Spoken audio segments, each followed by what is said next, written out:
They told him he had 3 days to leave, but the eviction notice was already 2 days old when Russell Jennings found it taped to his door. 1 day.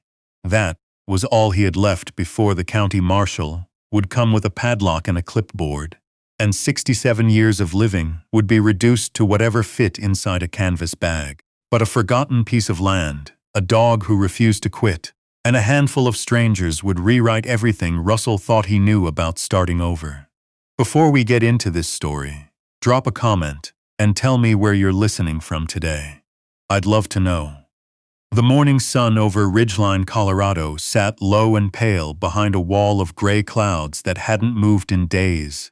Russell stood in the doorway of his rented room above the old feed store on Garrison Street, reading the notice one more time as if the words might rearrange themselves into something kinder. They didn't. The landlord had sold the building. New owners wanted it gutted and converted. Everyone out. Russell folded the paper carefully along its creases and slipped it into his coat pocket. He didn't slam anything, didn't curse. The years had taken most of that fire out of him, replaced it with a low, steady hum of endurance that kept him upright when nothing else could. At his feet, Gunnar sat perfectly still. The German shepherd was 11 years old now, muzzle dusted with silver, one ear slightly bent from an injury neither of them liked to talk about. But his eyes were sharp as ever, brown and deep, tracking Russell's every movement the way he'd done since they were both younger, and the world smelled like sand and diesel and fear. "Well," Russell said quietly, looking down at the dog, "guess we're moving again." Gunnar's tail swept the floor once, not in excitement but acknowledgement. He'd heard that tone before. Russell packed what little he owned: a wool blanket, a metal thermos dented on one side, 2 flannel shirts, a pocket knife with a loose hinge, his discharge papers folded so many times the creases had turned white, a photograph of a woman he no longer spoke to, and a son who no longer spoke to him. Everything fit into a single bag with room to spare, and that fact alone was enough to make a man question what he'd been doing with his life. They walked down the wooden stairs and onto the street. Ridgeline was a small town pressed against the base of the Sangre de Cristo Range, the kind of place where everyone knew your truck before they knew your name. Russell had lived here for almost 3 years, longer than most places since he came home from his second deployment. He'd worked odd jobs, fixed fences, hauled scrap metal, stacked hay bales for ranchers who paid in cash and silence. It was honest work, but it never added up to much. Certainly not enough for a deposit on a new place. The wind coming off the mountains carried the smell of pine and cold stone. Russell zipped his jacket higher and turned south, toward the edge of town where the road thinned into dirt and the houses gave way to open land. He didn't have a plan. Plans required options, and options required money. And money required the kind of luck that had stopped visiting Russell's Jennings a long time ago. Gunnar walked close, shoulder brushing Russell's knee with every step. The dog had a way of leaning in when things got hard, pressing just enough of his weight against Russell to say, "I'm here," without making a sound. It was the same thing he'd done in Kandahar when the nights got loud and the ground shook and Russell couldn't tell the difference between a mortar blast and his own heartbeat. They passed the community bulletin board outside the post office. Russell almost didn't stop. He'd walked 100 times without a second glance, but Gunnar paused, nose twitching at the base of the wooden frame, and Russell's eyes drifted upward. A small card, handwritten in blue ink, was pinned beneath a flyer for a church bake sale. County surplus land sale. Rural parcels, unimproved. Starting at $3. Inquire at the assessor's office. Russell read it twice, then a third time. $3.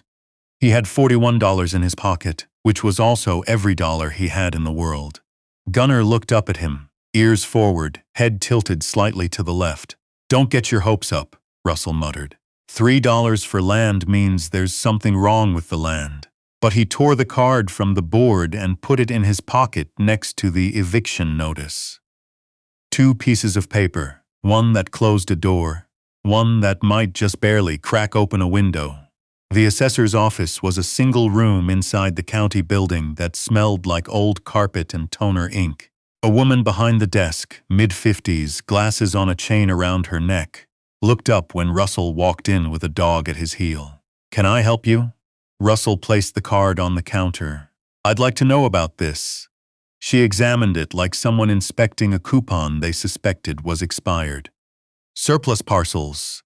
We've got a few left from the tax auction last fall. Nobody wanted them." She pulled a binder from the shelf. "Most are too remote, no road access, no water, no structures." She flipped a few pages and stopped. "There's one with a structure. Sort of, old hunting lodge. 2 rooms, maybe 3. Hasn't been occupied in over a decade. Roof might still be there, might not. Parcel's about 9 acres, up near Buckhorn Pass." She looked at him over her glasses. Minimum bid was $3. Nobody came. Russell stared at the page. A small map showed the parcel. A square of green, bordered by Forest Service land on 3 sides, and a seasonal creek on the 4th. Remote didn't begin to describe it. The nearest paved road was 7 miles away. "I'll take it," he said. The woman blinked. "You understand there's no electricity, no plumbing, no maintained road." "I understand." She studied him for a long moment. Then Gunnar, who sat perfectly still beside Russell with the kind of discipline that only came from years of training. Something in her expression softened. "All right then, $3 and your signature." Russell signed his name. 3 bills on the counter. The woman stamped the deed and handed it to him, still warm from the printer. Russell held it carefully, the way a man holds something he's not sure he deserves. "Good luck up there," she said. "You'll need it." Gunnar's tail wagged once as they stepped into the daylight. The hike to Buckhorn Pass took the better part of 4 hours. The trail started as packed dirt, then gravel, then nothing at all. Russell followed the creek bed when the path disappeared, boots crunching through patches of ice that lined the banks like broken glass. Gunnar ranged ahead, nose to the ground, circling back every few minutes to check on Russell with a look that said, "Keep up, old man." The altitude made Russell's lungs burn. His knees ached from the downhill stretches, but he kept moving because stopping meant thinking, and thinking meant acknowledging how insane this was. A 67-year-old man with $41, a bad knee, a worse back, and a dog who deserved better than this, walking into the mountains to claim a building that might not have walls. When the trees finally opened into a clearing, Russell stopped. Gunnar stopped beside him. The lodge sat at the far edge of the meadow like something the forest was slowly trying to swallow. 2 of the 4 walls were still standing. The 3rd leaned at an angle that defied physics. The 4th had partially collapsed inward, creating a jumble of logs and rotting planks. The roof was half gone, replaced by open sky and the skeletal remains of rafters. Weeds had pushed through the floorboards. A bird's nest occupied what was once a window frame. Russell set down his bag and exhaled. "Well," he said to Gunnar, "it's ours." Gunnar walked forward, sniffing the perimeter with careful attention. He paused near the collapsed wall, hackles rising slightly, then relaxed and continued his inspection. When he finished, he returned to Russell and sat down, pressing his weight against Russell's leg. That first night nearly broke them. The temperature dropped fast once the sun went down, and without a fire or intact walls, the cold came from every direction. Russell wrapped himself in the wool blanket and pulled Gunnar close, the dog's body heat the only thing between him and hypothermia. Wind whistled through the gaps in the walls. Something moved in the trees outside, heavy steps that made Gunnar's ears flatten. Russell lay still, listening, heart hammering with a rhythm he recognized from nights he'd spent in places far worse than this. The flashback came without warning. One moment he was staring at the broken rafters above him.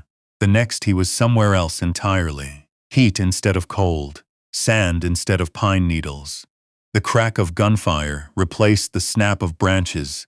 His chest seized, breath locked in his throat, hands shaking, vision narrowing to a tunnel of noise and light. Gunnar was on him instantly. Not barking, not panicking, just there, 90 pounds of steady warmth pressing across Russell's chest, nose pushed against his neck, breathing slow and deliberate the way he'd been trained to do when the world inside Russell's head caught fire. "It's not real," Russell gasped. "Not real. Colorado. Mountains. Snow."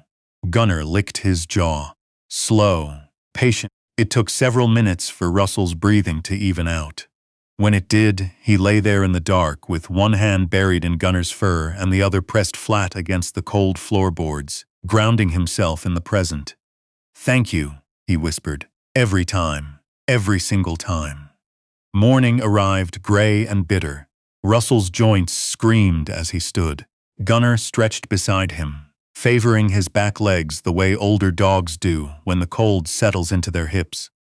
They looked at each other in the thin light, two worn-down soldiers surveying a battlefield they'd somehow survived. Russell spent the first day clearing debris. He dragged fallen logs out of the interior, pulled rotting planks free, swept years of dead leaves and animal droppings from the floor with a branch he'd stripped into a crude broom. Gunnar supervised from the doorway, occasionally dragging a branch or stick out of the clearing as though contributing to the effort. By afternoon, Russell could see the bones of the lodge beneath the decay. The foundation was stone, solid and level. Two walls were sound. The fireplace, built from river rock, was intact. It wasn't much, but it was a skeleton he could build on. He needed supplies. That meant going back to town, back to the people who knew him, only as the quiet veteran who kept to himself and never asked for anything. The walk to Ridgeline felt longer going downhill. Maybe because Russell knew he'd have to carry whatever he got back up. He stopped first at the diner on Main Street, a narrow building with steamed windows and a neon sign that buzzed even in daylight. Hazel Kirkland stood behind the counter, wiping it down with a rag that had seen better decades. She was somewhere past 70, with white hair pinned back and a face that had weathered enough storms to recognize one walking through her door. She looked at Russell, then at Gunnar, then at the scratches on Russell's hands and the pine needles still clinging to his coat. "Sit down," she said. It wasn't a suggestion. She brought coffee without asking and a bowl of water for Gunnar. Russell wrapped his hands around the mug and let the warmth seep into fingers that had forgotten what warm felt like. "You look like you slept outside," Hazel said. "Close enough. That old lodge up near Buckhorn." Russell looked up. Small towns. Hazel shook her head slowly. "My husband hunted up there 30 years ago. Said the place was falling apart even then." She paused. "You trying to fix it?" "Trying." She studied him the way she probably studied everyone who came through that door carrying more weight than they showed. Then she disappeared into the kitchen and came back with a paper bag. "Biscuits. Leftover stew in the thermos. Don't argue with me." Russell didn't argue. The hardware store was 3 doors down, run by a man named Earl Pemberton, who looked like he'd been built from the same lumber he sold. Barrel chest, hands like leather gloves, a voice that came from somewhere near the floor. "You're the one bought that wreck up on Buckhorn," Earl said before Russell could open his mouth. "News travels. Faster than you walked down that mountain, I'd bet." Earl looked him over. "What do you need?" Russell listed what he could afford, which wasn't much. Nails, a few boards, rope. Earl disappeared into the back. When he returned, he was carrying twice what Russell had asked for. A bundle of lumber scraps, a box of mixed nails, a tarp, a roll of wire, and a hammer with tape wrapped around the handle. "I can't pay for all that," Russell said. "Didn't ask you to." Earl set the bundle on the counter. "My father built half this town with scrap nobody else wanted. Consider it an investment." Russell opened his mouth, but nothing came out. Gunnar walked over to Earl and sat at his feet, looking up with those steady brown eyes. Earl cracked something that might have been a smile. "Your dog's got good taste." The next 2 weeks were the hardest Russell had worked since the service. He hauled lumber up the mountain trail in loads that made his shoulders burn and his back scream. He rebuilt the collapsed wall log by log, bracing each one with wire and wedges. He stretched the tarp over the exposed section of roof and anchored it with stones. He repointed the fireplace mortar, with mud and gravel mixed in an old bucket. Every nail he drove felt like a small victory. Every board he secured felt like a promise he was making to himself and to Gunnar that they would not be moved again. Gunnar worked beside him in his own way. The dog patrolled the clearing in wide circles, nose testing the wind, ears cataloging every sound the forest made. When Russell climbed onto the roof, Gunnar positioned himself directly below, watching with an intensity that bordered on parental. When Russell took breaks, sitting on the ground with his back against the wall, Gunnar settled next to him, their breathing falling into the same rhythm without either of them trying. At night, with a fire burning in the restored hearth, the lodge felt almost livable. Smoke curled toward the gaps in the ceiling and disappeared into the dark. Warmth spread across the floor in uneven waves. Russell sat with his back against the stone fireplace. Gunnar draped across his legs and listened to the mountain settle into silence. It was on the 9th night that the trouble arrived. Gunnar heard it first. His head lifted from Russell's thigh, ears rotating like satellite dishes. A low growl built in his chest, not the growl he used for animals. This was the other one, the one he saved for people. Russell reached for the lantern and turned it down. In the sudden dimness he heard it. Footsteps outside, heavy, deliberate, not trying to be quiet. A fist pounded on the door. "I know you're in there." The voice was deep, rough, carrying the kind of authority that came from size rather than right. Russell stood slowly, placing a hand on Gunnar's collar. The dog's muscles were coiled steel.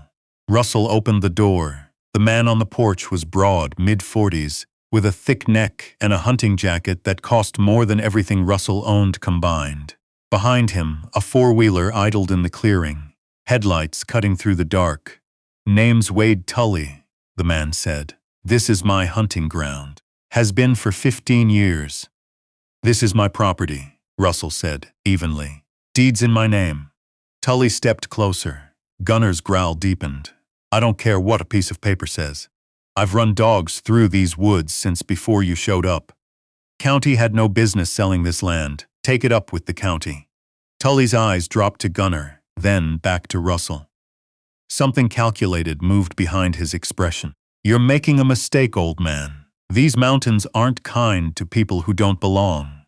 Russell held his gaze. He had looked into harder eyes than these. "Appreciate the visit. We're done here." Tully stared at him for a long beat, then turned and walked back to his four-wheeler, without another word. The engine roared, headlights swung through the trees, and then silence reclaimed the clearing. Russell closed the door. His hands were shaking, but not from fear, from the adrenaline. From the way confrontation still lit up every nerve his body had trained to fire in combat. Gunnar pressed against him, grounding him, pulling him back. "We're okay," Russell whispered. "We're okay." But they weren't, not yet. Over the next several days, things appeared around the property that hadn't been there before. A wire strung across the trail at shin height, a dead coyote left on the porch steps, tire tracks cutting through the clearing in the middle of the night. And then, on a cold morning when frost painted every surface how white, Russell stepped outside and Gunnar lunged in front of him, blocking his path with his full body weight. Russell looked down. A steel jaw trap, half buried in the frost, sat 2 feet from the door. Open. Wait. The sound it would have made. The snaps. The crunch. Russell's vision blurred for a moment, the present dissolving into something older and hotter. A pressure plate in a dusty road, the click before the blast. His breathing went ragged. Gunnar didn't wait for the episode to build. He pushed his head into Russell's chest, hard, demanding attention. Russell grabbed the dog's fur with both hands and held on, breathing through it, counting backward from 10, feeling the mountain air fill his lungs instead of desert dust. "Not there," he said through clenched teeth. "Here. I'm here." He triggered the trap with a long stick. The jaws slammed shut with a sound that echoed off the trees. Gunnar didn't flinch, he'd heard worse. Russell stood for a long time, staring at the closed trap. Then he picked it up, walked to the tree line, and hurled it as far as he could into the brush. "We're going to town," he said. The walk down took longer than usual because Russell kept stopping to check on Gunnar, whose gait had stiffened from the cold and the tension.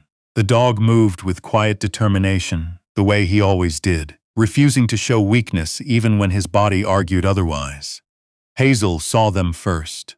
She came out of the diner before they'd even crossed the street, reading the situation in Russell's face the way a medic reads a wound. "What happened?"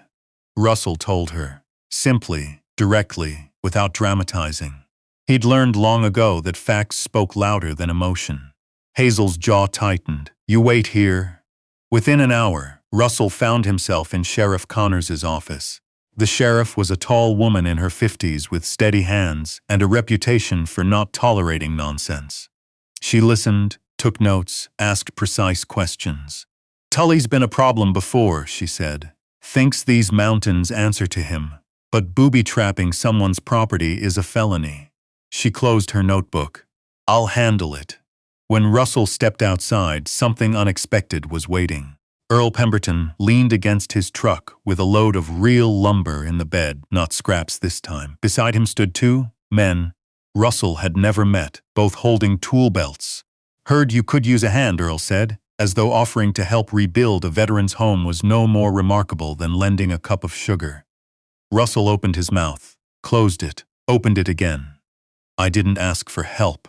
"Nobody ever does," Earl replied. "That's usually how you know they need it." Gunnar walked up to the two strangers and sniffed each of their hands in turn. Then he sat down between them, tail sweeping the sidewalk. "Dog says we're good," one of the men grinned. They spent 3 days on the lodge. Real repairs this time. New rafters, solid planks across the walls, a proper door with hinges that didn't scream, a window cut into the south wall with actual glass, salvaged from a barn demolition. By the third evening, the lodge had transformed from a ruin into something humble but whole. 4 walls, a roof that held, a door that locked, a fireplace that drew clean and warm. Russell stood in the clearing as the last truck pulled away, Gunnar sitting beside him. The lodge glowed in the fading light, smoke rising from the chimney in a thin, steady column. He felt something crack open inside his chest, something he'd been holding sealed shut for years. His eyes stung and he didn't fight it. "Look at that," he said, voice rough. "Look at what people did for us." Gunnar leaned against his leg, solid and warm. Weeks turned into months. Spring crept into the valley, melting snow into streams that sang through the rocks. Russell found steady work in town, repairing porches, building fence posts, doing the kind of labor his hands knew by heart. People called him by name now. They saved a seat for him at Hazel's counter. They brought bones and treats for Gunnar, who accepted each one with the dignified grace of a decorated officer. Then one evening, as Russell sat on the lodge porch watching the sunset paint the mountains copper and rose, a truck he didn't recognize came up the trail. A young woman stepped out, maybe 30, with tired eyes and hands that wouldn't stop fidgeting. "Are you Russell Jennings?" "I am. My brother served 2 tours in Afghanistan. He came home 8 months ago." Her voice cracked. "He won't leave his apartment. Won't talk to anyone. Won't eat some days." She wiped her eyes. "Someone in town said you might understand."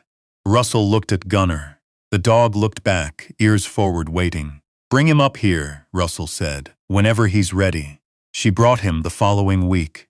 A young man in his late 20s who moved like he was still walking through a combat zone, checking corners, flinching at sounds, eyes never resting. He sat on the porch in rigid silence while Gunnar padded over and lay down at his feet, pressing his full weight against the young man's boots. The kid didn't speak for 20 minutes. When he finally did, his voice was barely audible. "He knows, doesn't he?" "Yeah," Russell said. "He knows." They sat together until the stars came out. After that, others came. A retired sergeant who couldn't sleep, a widow whose husband had never talked about what happened overseas, and who needed someone to help her understand the silence he left behind. 2 brothers, both veterans, who hadn't spoken to each other since one of them came home, and the other didn't come home the same. Gunnar greeted every single one of them the same way. Calm, steady, present. He'd place his head on a knee or press his body against a leg or simply lie nearby, breathing slow, and something about that animal's unshakable patience opened doors that years of talking never could. Russell didn't call it therapy. He didn't call it anything. He just kept the fire going, kept the coffee hot, kept the door open. People came when they needed to and left when they were ready. Some came back. Some brought others. The lodge at Buckhorn Pass, the one nobody wanted, the one the county couldn't give away, became the one place in Ridgeline where broken didn't mean finished. One cool evening in early autumn, Russell sat on the porch steps with Gunnar beside him. The meadow was gold in the low light. The mountains stood purple and silent against a sky that had just begun to show its first stars. "You know," Russell said softly, running his hand along Gunnar's back, "when I bought this place for $3, I thought maybe we'd just survive. That was all I was hoping for." Survival. Gunnar lifted his head, those deep brown eyes catching the firelight from inside the lodge. "I didn't expect it to become this." Russell's voice thickened. "I didn't expect people to show up. I didn't expect anyone to care." Gunnar pressed his nose against Russell's palm, the same gesture he'd made 1,000 times before. Simple, certain, enough. "You pulled me through every dark night I've had," Russell whispered. "Every flashback, every freeze, every time I wanted to quit. You were there. You're always there." The dog exhaled slowly, his body warm and solid against Russell's side. From inside the lodge, the fire crackled softly. The walls held. The roof held. The home that two worn-out soldiers had built with scraps and stubbornness and the kindness of people who didn't have to care but chose to anyway, it held too. Russell looked out at the mountains and felt something he hadn't felt in decades. Not just peace, belonging. The bone-deep certainty that he was exactly where he was supposed to be, doing exactly what he was meant to do. "We made it, Gunnar," he said. "We finally made it home." And the mountains, ancient and unhurried, held them both in their steady silence. The way they'd held every soul brave enough to start again. If this story touched your heart or reminded you of someone you love, leave a comment below. Even a simple word is enough to tell me you were here. Your comments help more people find stories like this. Stories of courage, loyalty, and the bond between a veteran and his dog. And if you want to be here for the next story, the next mountain, the next beginning that nobody saw coming, hit subscribe. I'll be right here. See you in the comments.